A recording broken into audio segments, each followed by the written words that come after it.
클럽 버닝썬에 대한 경찰 수사가 시작된 지 100일을 맞은 가운데 경찰이 지난 8일 승리와 동업자인 유인석 전 유리홀딩스 대표에 대해 구속영장을 신청했습니다. 1년 남은 20대 국회에서 여당인 더불어민주당의 새 원내대표로 이인영 의원이 선출됐습니다. 금융당국은 정부와 기업들의 부정적 소식을 전하는 이른바 올빼미 공시에 대한 감시를 강화하겠다고 했는데 기업들이 버젓이 올빼미 공시를 내놓고 있습니다. 자세한 소식은 잠시 후 뉴스에서 전해드리겠습니다. 안녕하십니까? 신동아 방송 이현진입니다.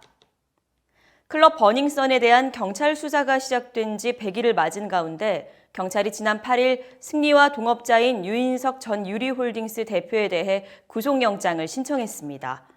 검찰 관계자는 수사 과정에서 증거인멸 정황이 포착됐고 구속하지 않으면 앞으로 수사에 지장이 있을 것이라며 배경을 설명했습니다. 이들은 청담동 술집에서 크리스마스 파티를 열고 성매매 업주 측에 비용을 지불한 뒤 일본인 투자자에게 성매매를 알선한 혐의를 받고 있습니다. 이 가운데 버닝썬의 대주주이자 호텔을 소유한 전원산업과 버닝썬 간 회삿돈 횡령 혐의도 받습니다. 전원산업은 버닝썬으로부터 받던 임대료를 3개월 만에 6배 이상 부풀리는 방식으로 8억 원 상당의 자금을 빼돌렸다는 의혹입니다. 한편 검찰은 집단 성폭행 의혹을 받고 있는 가수 최종훈 씨 등 3명에 대해서도 구속영장을 청구했습니다. 1년 남은 20대 국회에서 여당인 더불어민주당의 새 원내대표로 이인영 의원이 선출됐습니다.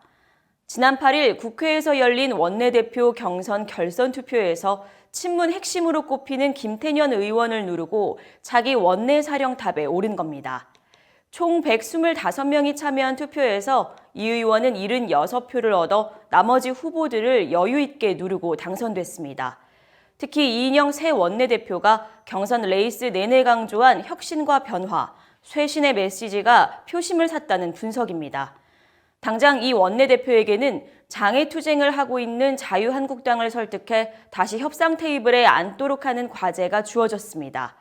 여기에 탄력근로제 법안 등 민생 법안을 통과시키고 미세먼지와 강원 산불에 쓰일 추경안 처리가 이 원내대표의 첫 시험대가 될 전망입니다.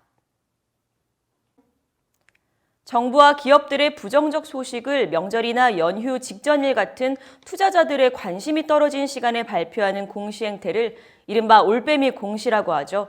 금융당국은 올빼미 공시를 근절하겠다면서 올해 어린이날 연휴부터 감시를 강화한다고 했는데 이를 비웃기라도 하듯 버젓이 올빼미 공시를 내놓고 있습니다. 국토교통부는 기아차 K7 2,500여 대가 휠 결함이 발생했다는 사실을 휴일인 지방선거일에 발표했습니다. BMW 오토바이 5,300여 대에 핸들 결함이 발생한 사실도 지방선거 다음 날 아침에 발표됐습니다.